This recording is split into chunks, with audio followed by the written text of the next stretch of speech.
তাকে পাথর দিয়ে বেঁধে সাগরে ডুবিয়ে দেওয়া হয়েছে। আসসালামু আলাইকুম, বিসমিল্লাহির রহমানির রহিম। আমি বাংলাদেশ পুলিশের একজন কর্মকর্তা এসআই মাসুদ রানা। আমি আপনাদের কাছে কিছু তথ্য তুলে ধরতে চাই, যেটা বাংলাদেশের মানুষ অনেক দিন ধরেই জানে না, বা তারা এই প্রশ্নের উত্তর খুঁজছে অনেক বছর ধরে, কিন্তু কোনো উত্তর খুঁজে পায়নি। আজকে যাকে সেনাবাহিনী থেকে অব্যাহতি দেওয়া হলো, মেজর জেনারেল জিয়াউল হাসান, যিনি এনটিএমসির প্রধান ছিলেন এবং তিনি র্যাবের অতিরিক্ত পরিচালক ছিলেন। অতিরিক্ত পরিচালক অপারেশন। তিনি মেজর থাকতেই র্যাবে ছিলেন এবং বাংলাদেশে যত গুম খুন হয়েছে, বিএনপি সহ অন্যান্য যারা অ্যাক্টিভিস্ট, সেই গুম খুনের সাথে জড়িত এই জিয়াউল হাসান। অনেক নেতাদেরকেই র্যাবের কালো গাড়িতে করে সিভিলে ধরে আনা হতো, এনে র্যাব ওয়ানের গোপন আস্তানায় তাদেরকে আটক রাখা হতো। এরপর তাদেরকে সময় মতো অজ্ঞাত স্থানে নিয়ে তাদেরকে হত্যা করা হতো এবং অজ্ঞাত স্থানেই তাদের লাশ হয়তো নদীতে ডুবিয়ে দেওয়া হতো, নয়তো তাদেরকে দাফন করা হতো, নয়তো অ্যাসিডের মাধ্যমে তাদের লাশকে গলিয়ে দেওয়া হতো। আমি 2014 অক্টোবর থেকে 2017 ডিসেম্বর পর্যন্ত র্যাব সদর দপ্তরে কর্মরত ছিলাম।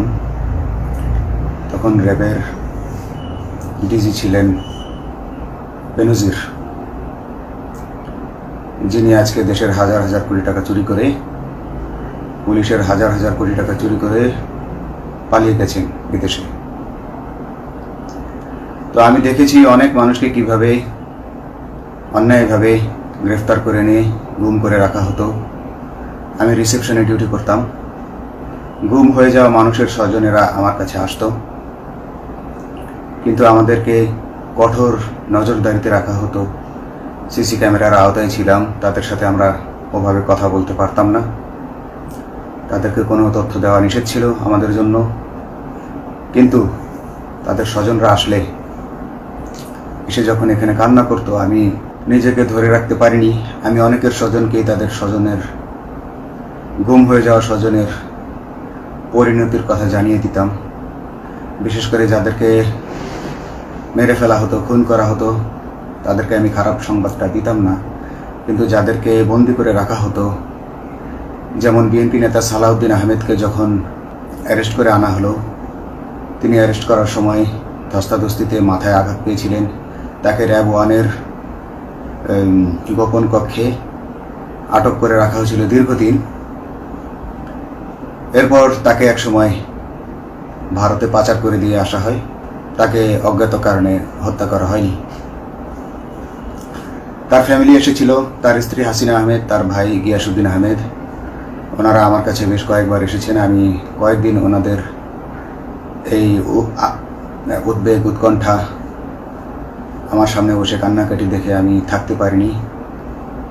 আমি ওনাদেরকে কৌশলে আমার ফোন নাম্বার দিয়ে আমি ওনাদের সাথে দেখা করে ওনাদেরকে জানিয়ে দিই যে সালাউদ্দিন সাহেবকে হত্যা করা হয়নি, উনি জীবিত আছেন এবং ওনাকে হত্যা করার সিদ্ধান্ত নেওয়া হয়নি। এই সিদ্ধান্তগুলো জেনে নিতেন তিনি হচ্ছেন বর্তমানে মেজর জেনারেল জিয়াউল হাসান, যাকে আজকে অব্যাহতি দেওয়া হয়েছে। শুধু অব্যাহতি যদি দেয়া হয়, তাকে যদি বিচারের মুখোমুখি করা না হয়, তাহলে এই আন্দোলনের, এই স্বাধীনতার কোনো মূল্য থাকবে না। আমি আজকে আর কাউকে ভয় পাই না। আমি আজকে বিশ্বাস করি যে আজকে আমাকে এই সত্য বলার জন্য কেউ গুম করে দিতে পারবে না, এই সত্য বলার জন্য কেউ আমাকে অ্যারেস্ট করবে না। সেই কারণে আমি বুকে সাহস নিয়ে আজকে কথাগুলো বলছি। আপনারা যারা বিএনপি নেতা ইলিয়াস আলীর অপেক্ষায় আছেন, তাদের জন্য দুঃখজনক সংবাদ। তাকে অনেক আগেই হত্যা করা হয়েছে। তাকে পতেঙ্গা সমুদ্র সৈকত দিয়ে কড়া পাহারায় সাগরের মাঝখানে নিয়ে স্পিড বোটের মাধ্যমে মুখে পলিথিন পেঁচিয়ে হত্যা করে, তার পেট ছুরি দিয়ে ছিদ্র করে, তাকে পাথর দিয়ে বেঁধে সাগরে ডুবিয়ে দেওয়া হয়েছে। শুধু ইলিয়াস আলী নয়, অনেক নেতার সন্ধান যারা আজও পাননি। কিছু মানুষ তো ঘর থেকে উদ্ধার হয়েছে, কিন্তু যাদেরকে আপনারা পাননি তাদের সবার এই করুণ পরিণতি হয়েছে। আমি যদিও তারা এই কাজগুলো অতি গোপনে করত এবং র্যাবের অন্যান্য শাখার কর্মরত কর্মকর্তা কর্মচারীরা এটা জানতো না, কিন্তু আমি অত্যন্ত বিচক্ষণভাবে আমি এই খবরগুলো নিতাম, কারণ আমি জানতাম এগুলো একদিন আমি প্রকাশ করতে পারবো। এবং এই দিনটার অপেক্ষায় ছিলাম আজকে এত বছর, মানুষের কাছে সত্য প্রকাশের। বাংলাদেশের মানুষ জানুক যে কারা খুনি, কারা এত মানুষকে গুম খুন করেছে, এই দেশ থেকে এই দেশে ত্রাসের রাজত্ব কায়েম করেছে। তারা মাদকের ক্রস ফায়ারের নামে যে হত্যা ট্র্যাডিশন চালু করেছিল, এই ট্র্যাডিশনের উদ্দেশ্য ছিল বিরোধী দলের লোকজনকে হত্যা করা। কারণ পুলিশ এবং সেনাবাহিনীর অনেকেই মানুষ হত্যা করতে ভয় পেত, তারা এটাতে অভ্যস্ত ছিল না। অনেকেই অনেক সাহসী, কিন্তু একটা মানুষকে হত্যা করার পর তারা আর ঘুমাতে পারতো না, তাই তারা এসব কাজ করতো না। কিন্তু খুনে হাসিনা কিছু মানুষকে এভাবে হত্যা করতে করতে পুরস্কৃত করার মাধ্যমে হত্যা করতে অভ্যস্ত করে ফেলে। তারাই এই গ্রেফতারকৃত এই গুমকৃত মানুষদেরকে গুলি করে হত্যা করত। এবং তারা এতটাই নিষ্ঠুর যে তারা এক একজন কয়েক শত করে হত্যা করেছে। এবং এই মানুষগুলোর সংখ্যা বেশি নয়, কারণ সবাই লাশ দেখতে পারে না। একটা মানুষকে খুন করার পর লাশের যে ছটফটানি এবং মাথায় গুলি করার পর মাথার যে বিকৃত অবস্থা, এই জিনিসগুলো আমাদের অনেকেই আমরা সহ্য করতে পারি না।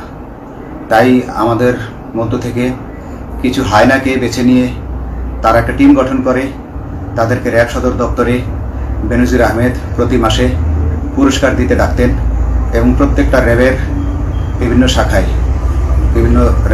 শাখায় এরকম দু একজন রাক্ষস ছিল যারা মানুষকে শুট করত, গুলি করত, হত্যা করত এবং গুম করত। তারা এখনও আছে। তাদেরকে আমি নতুন সরকারের কাছে দাবি জানাবো, তাদেরকে বের করতে হবে, তাদেরকে বিচারের আওতায় আনতে হবে। না হলে এত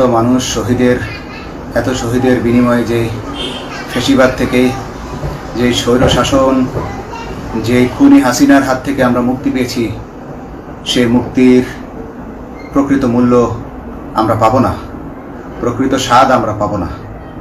এই খুনিদেরকে বের করতে হবে, এই খুনিদেরকে বের করে আইনের আওতায় আনতে হবে। বাংলাদেশ পুলিশ কখনোই গুলি করতে অভ্যস্ত ছিল না। আপনারা জানেন একসময় পুলিশ যে গুলি করতো না, এটা নিয়ে অনেক ব্যঙ্গচিত্র ছাপা হতো পত্রিকাগুলোতে, যে গুলি না করতে গুলি খেলনার বন্দুকে পরিণত হয়েছে। তো কিন্তু সেই নিরীহ পুলিশকে রক্তপিপাসু হিসেবে শেখ হাসিনা তৈরি করেছে। তবে সবাই নয়, কিছু কিছু মানুষ আপনারা দেখেছেন, এবং এই আন্দোলনের ভিডিও ফুটেজ দেখলেও দেখবেন যে কয়েক শত পুলিশের মধ্যে কেবলমাত্র কয়েকজনই জনতার দিকে গুলি ছুড়ছে। তো আপনারা ঢালাওভাবে পুলিশকে আপনাদের আক্রমণের নিশানা বানাবেন না। নতুন সরকার অবশ্যই এর বিচার করবে। আমি আশাবাদী নতুন সরকারের কাছে। তারা যদি আমার কাছে কোনো তথ্য চায়, আমি তথ্য দেব ইনশাল্লাহ। এবং এই খুনিদেরকে, এই রাক্ষসদেরকে বের করতে হবে। প্রতিটি গুমের, প্রতিটি হত্যার সুষ্ঠু তদন্ত করলে এগুলো বের হয়ে আসবে বলে আমি আশা করি, এবং আমি চাই এরা ধরা পড়ুক এদের বিচার হোক, না হলে এরা যুগে যুগে এই রাক্ষস যুগে যুগে রয়ে যাবে, আমাদের মাঝেই তারা লুকিয়ে থাকবে এবং যুগে যুগেই তারা মানুষের রক্ত পান করেই যাবে। পুলিশ বাহিনী মানুষকে সেবা করবে, এটাই হওয়া উচিত পুলিশের ধর্ম। পুলিশের ধর্ম হবে মানুষ পুলিশের জন্য, পুলিশ মানুষের জন্য। উন্নত রাষ্ট্রের পুলিশ মানুষ যেভাবে পুলিশকে ডাকলেই পুলিশ 5 মিনিটের মধ্যে ছুটে যায়, তাকে সাহায্য করে। আমরা বিভিন্ন ভিডিওতে দেখি যে পুলিশ হাঁসের বাচ্চাকে রাস্তা পার করে দিচ্ছে, একজন অন্ধ মানুষকে রাস্তা পার করে দিচ্ছে।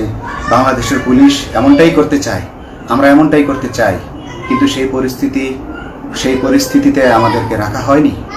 আমাদেরকে রাখা হয়েছে দৌড়ের উপর, আমাদেরকে রাখা হয়েছে বিভিন্ন অন্যায় কাজের উপর, বিভিন্ন অন্যায় আদেশের উপর। কেউ যারা মেনেছে তারা ভালো ভালো জায়গায় পোস্টিং নিয়ে থেকেছে, যারা মানেনি তাদেরকে খারাপ খারাপ জায়গায় পোস্টিং দেওয়া হয়েছে, কারো চাকরি হারিয়েছে, কাউকে সাসপেন্ড করে রাখা হয়েছে। আমি নিজেও একজন এমন বৈষম্যের শিকার, অন্যায় মিথ্যা মামলার শিকার হয়ে আমি নিজেও বর্তমানে সাসপেনশন অবস্থায় আছি এবং এই সাসপেনশন অবস্থায় থেকে আমি আল্লাহর কাছে শুকরিয়া জানাই, কারণ এই সাসপেনশন থাকার কারণে আমি ছাত্র জনতার আন্দোলনের সাথে সংযুক্ত হতে পেরেছি। আমি সবসময় আল্লাহর কাছে দোয়া করেছি যে আল্লাহ, তুমি আমাকে মুজাহিদ হিসেবে কবুল করো, আমাকে জিহাদ করার তৌফিক দান করো এবং আমাকে শহীদী মৃত্যু দান করো। এবং আল্লাহ আমার দোয়া কবুল করেছেন। আমি ছাত্র জনতার সাথে এই জিহাদে অংশগ্রহণ করেছি, ছাত্র জনতা সফল হয়েছে। আমি গর্বিত আমি এই আন্দোলনে একজন পুলিশ অফিসার হয়েও আমি অংশগ্রহণ করতে পেরেছি। তো যাই হোক, আমি চাইব যে বাংলাদেশ পুলিশের, র্যাবের যে সকল কর্মকর্তা অগণিত মানুষের গুম খুনের সাথে জড়িত ছিল তাদেরকে ধরা হোক, তাদেরকে আইনের আওতায় আনা হোক। আমাদের মতো অনেক অফিসার আছি যারা এসব কুকর্মের সাক্ষী, আমরা সাক্ষ্য দেব।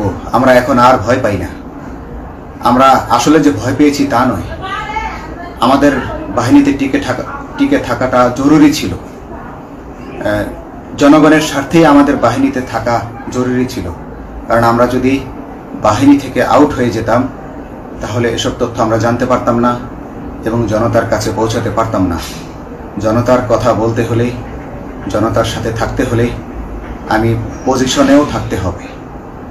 এই জন্য অনেক কিছুই প্রকাশ করিনি, কারণ আপনারা ভালো মতোই জানেন যে অনেক সেনাবাহিনীর মেজরকেও গুম করে দেওয়া হয়েছে যারা মুখ খুলেছে। আমি তো একজন সামান্য সাব ইন্সপেক্টর, আমাকে গুম করে দেওয়া তাদের 1 সেকেন্ডের ব্যাপার ছিল। তো আমি এখন বিশ্বাস করি যে এখন সেই দিন, সেই কালো মেঘ সরে গেছে আকাশ থেকে, আকাশ মুক্ত হয়েছে, এই দেশ জালিমের শাসন থেকে মুক্ত হয়েছে। আল্লাহ তাআলা আমাদের উপর রহমত বর্ষণ করেছে। অগণিত মুসলিমের দোয়া আল্লাহ তাআলা কবুল করেছেন, অগণিত 18 কোটি মানুষের দোয়া আল্লাহ কবুল করেছেন। তাহলে এইভাবে হঠাৎ করে 15 দিনের মধ্যে 15 বছর ধরে গড়ে ওঠা রাক্ষসের পতন ঘটা আল্লাহর রহমত ছাড়া এটা কখনোই সম্ভব হতো না।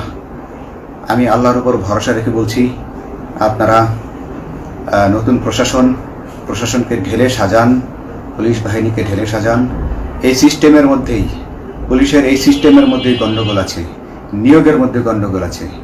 আপনারা এই সিস্টেমগুলো পরিবর্তন করুন, আপনারা এই সিস্টেম পরিবর্তনে সাহায্য করুন এবং পুলিশ ডিপার্টমেন্টে যত ডিপার্টমেন্টাল পরীক্ষা আছে এগুলো তুলে দেন। এই ডিপার্টমেন্টাল পরীক্ষাগুলোর মাধ্যমে আমাদের ঊর্ধ্বতনরা আমাদের গলা সবসময় চিপে ধরে রাখে।